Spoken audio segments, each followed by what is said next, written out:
Lodi. Kita ko sa yung nangyari sa ano, professional dashboard. Nawala.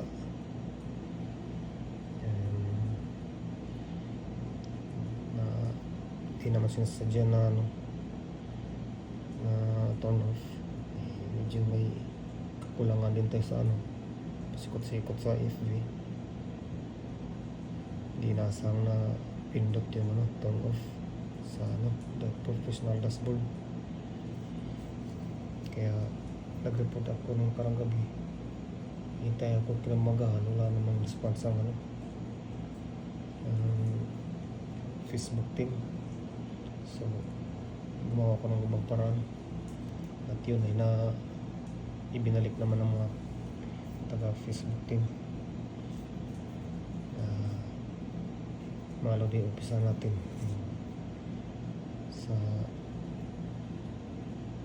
kung ang gagawin sa ano, paano na ibalik. Cancel mo natin mga Lodi, punta tayo sa